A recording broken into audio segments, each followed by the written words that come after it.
So, you thought the ultimate adjustment and troubleshooting guide for rear derailleurs was a great time. You ain't seen nothing yet. Let's get on topic.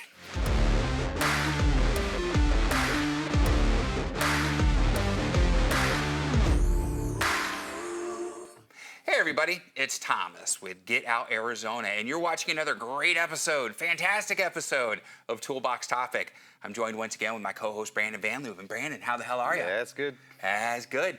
And like I said, and there's going to be a thing up above, so you can go watch that video in case you missed it, the ultimate guide to rear derailleur adjustments in 2024. Well, here's the follow-up. It's the ultimate guide to front derailleur adjustments in 2024. And if we got a treat for you, we've got a triple, possibly the last triple we'll ever see here at Trek. This poor little dodo bird here. Right. It's the last dodo bird. And then we're going to bring a road bike out so Brandon can show you the subtle differences, just like he did last week on the rear derailleurs between the high end and the low end. So, but before we even get to that point, I want to remind you that we are at Trek Bicycle Stores of West Phoenix once again, because it's where the cool kids hang out, and me. And of course, my co-host Brandon Van Leuven, as always. You were more enthusiastic about this one, dude? That's going to be a no, my friend. I don't know. It's kind of like, yeah, we're fine. We'll do it. We'll do it. Yeah, I'll you get ready? psyched up, yeah. All right, come on. Let's go All right. transition into it, you know? Brandon, give me a transition in and a clap. 3, 2, 1. All right. Let's move over to this poor beast, this poor thing. It's the last of the Mohicans. This was probably the last of the 820s we'll ever see. This is the last one on the floor, and when this one's gone, we'll never sell an 820 again. 3 in the front, which makes this thing outdated and outlived and all those things. Now, But before you there's guys still a lot start of them blowing out up the there. comments, though, there are some touring bikes that still run triples up front, and we're not saying Well, you could, you I guess. could. Yeah, so But there's still a lot of these things out there, and so hopefully this shows useful. So the first thing I want to do is say it's giving you issues and you're not quite sure what the issue is yet first. Let's start with our first troubleshoot. We're going to find the alignment and the height of our front derailleur, because those things can get knocked around. And if we were to actually bump this and it was yawed or up or down too much, then that's going to affect the adjustment. that's yawed, not yaw. What I want to look at, put in the middle ring, and then what I want to look at is the gap between, and again, sometimes the teeth are higher than others, like that one's really low for dramping, some of them are higher, so these guys look like they're pretty big teeth. If you look at that little gap right in between the top of the plate and that, I want about 2 millimeters maybe, 1.5, 2 millimeters. Anyways, get it close. Let's not get crazy with stupid millimeters. But make sure that is very close without touching. Also, while you're looking at it, look from either the rear or the front and make sure that this plate also is perpendicular with the largest chainring here. Look or at with you any with your of the big chain rings. words, Brandon. So that'll be the height and yaw adjustment for that. Make sure that is looking good and it's correct. Right. Because if it's not, you'll be fighting this the whole way. Next thing, let's say, and again, I can exaggerate these things. Let's say that we're having issues with the chain dropping off from the outside. And again, I have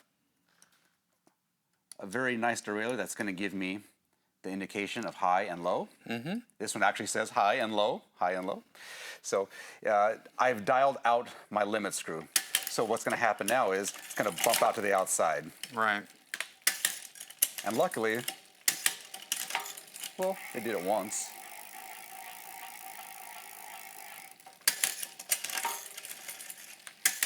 I can hear it more now for sure. Yeah. Boy. You just can't win on these suckers. No, they're too good. Anyways, you saw it jump off the first time, but it was caught by our chain catcher here.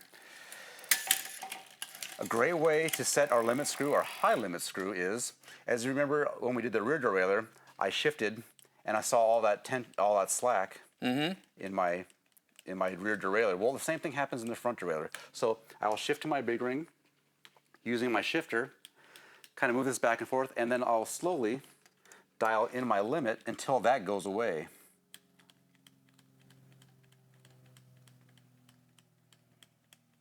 So now I can shift all I want, and now I got just a couple millimeters here between the inner plate, or the outer plate, excuse me, and my chain.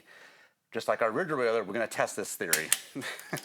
We're gonna shift pretty hard as you want, and make sure it does not jump to the outside. Yeah. And it's not. So my high limit is set. Say the opposite is true, and I'm jumping off to the inside. Boy, right when you want things not to work, they work.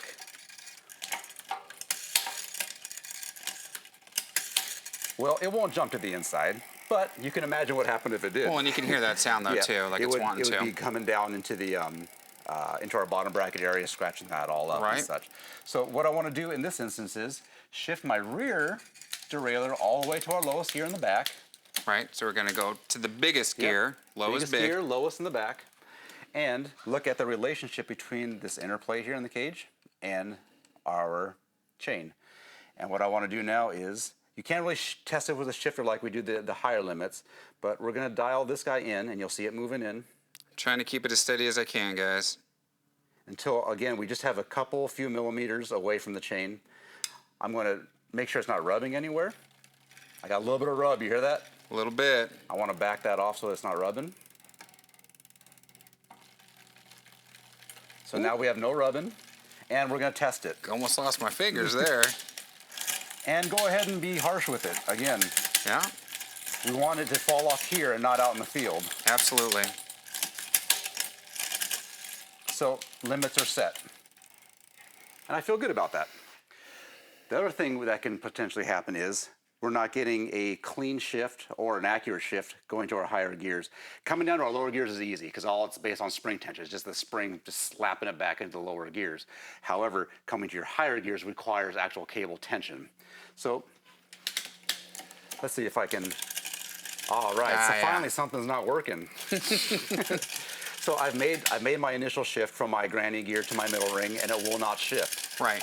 What I can do now, using my barrel adjuster, so the front derailleur will never have a barrel adjuster. Right. I can use my barrel adjuster on my shifter, dial out to increase cable tension until it jumps into that middle ring. And it's quiet. I did that all just with cable tension. I just completely shift that gear. So now I'm going to test in between my granny gear and my middle ring, granny gear, middle ring, and my cable tension is set up great for those two, that gear jump.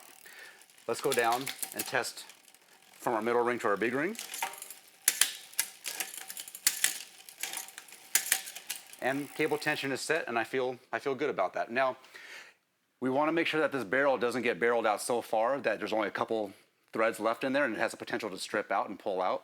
So if I'm barreling out a long ways and nothing's happening, I'm gonna have to barrel all the way in, go to my lowest gear.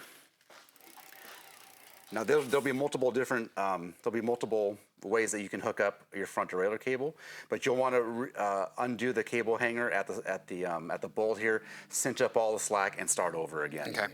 But that's only if I don't have a ton of barrel to play with there.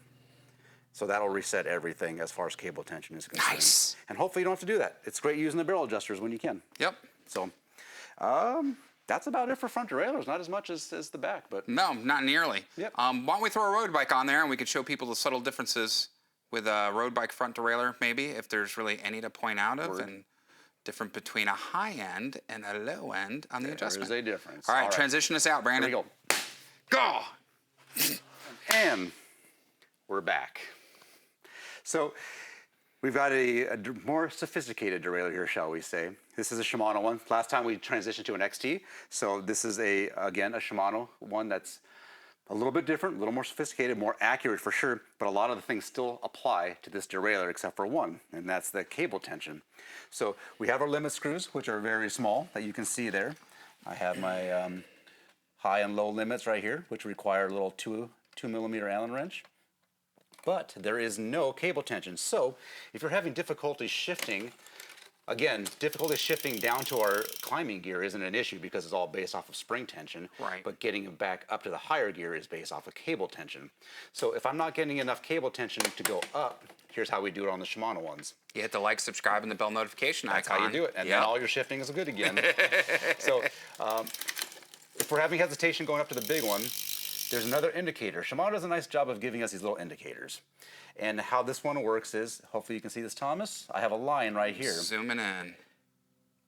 Yep. And so the way to adjust the cable tension, the no-brainer way is you shift to your big gear, you do one trim adjust down. This is not a full shift. This is just a trim adjust, which is about a quarter shift. Right. And that's for decreasing, I'm trying to say, rub when you're going to the higher gears. Yep. So using that, now we can see that our indicators are slightly off there, and that is our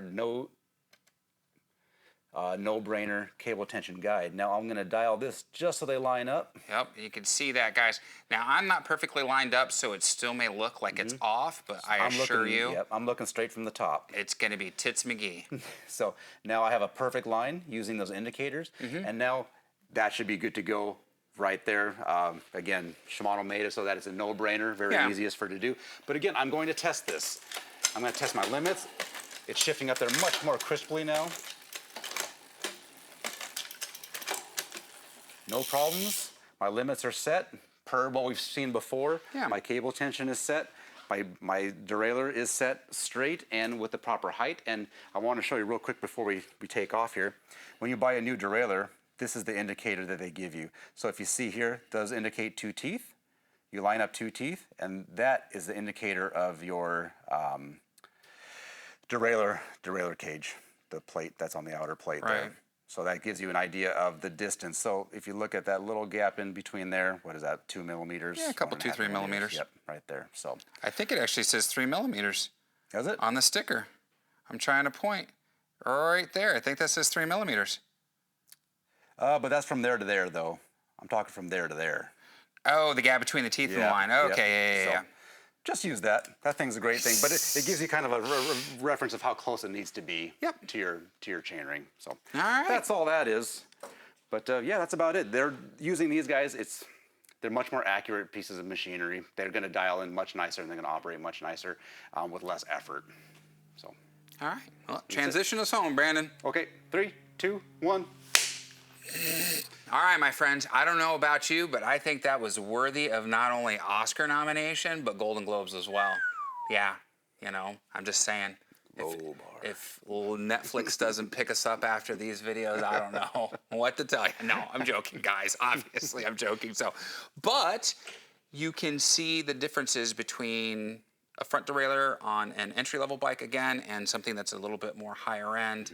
Some of the niceties that they give you, the refinements they give you to make those adjustments easier. So and I would, no matter what front derailleur you get, I would go to the manufacturer instructions on how to install them, because even the newer ones, even the Di2 and the new SRAM ones, require a little bit more precision in installation, besides just the height above the chainring. So make sure you're getting the yaws correct, all that when you do an installation, or and even, that's yaw, or even not checking. yaw.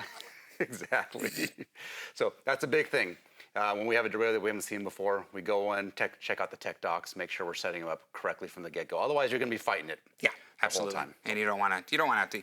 You want to make it as easy on yourself as you possibly can. So, my last bit of 2 cents. Yeah, and these videos are meant to help you guys. So if you're in a position, you know, again, you're on a ride, something like that, hopefully this will help you to be able to get back to your vehicle. You're not walking, or if you notice something after a ride, you're able to make these adjustments in your home, in your garage, without having to bring the bike down here. Not that we don't enjoy seeing you, and I'm sure your local bike enjoys seeing you too, unless you're that customer, which is, you know, I'm referring to myself as far as that goes. So, like, subscribe, bell notification icon, my friends. Helps out the channel, helps out the video. You know the drill. It's the trifecta we love so much around here.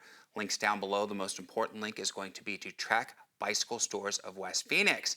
If you have a question, you're free to leave it in the comments. Just be respectful. Feedback too, we love it. But if you'd rather have a dialogue with somebody, give Brandon a call down at the shop. Either he or one of his team members will be able to assist you. Great group of men and women here. Seriously, guys. Instagram, Facebook, TikTok, the devil's work. You know what it is. We still like you to follow us on there, though. Keep up on the day-to-day affairs of Toolbox Topic, Get Out Arizona, group rides, group hikes. It's a whole lot of fun, my friends. Affiliate links, they help out the channel very much. A little bit of extra income. Doesn't cost you anything. but it helps us with gas money, park pass money, and coffee money, which is super important, even though I still drink decaf. It's the other trifecta we enjoy so much around here, my friends. So check it out. And that's it. And what do we say at this point? I know, I'm just kind of like, rah, rah, rah, rah. It's been a weird morning, ladies and gentlemen, seriously. So be kind to yourself and others. Be amazing stewards on that trail at every opportunity you have. And we have to ask, what are you waiting for? Get out, Arizona. Lackluster. We'll see you on that next adventure. Take care, everybody. Brandon, we'll see you next week.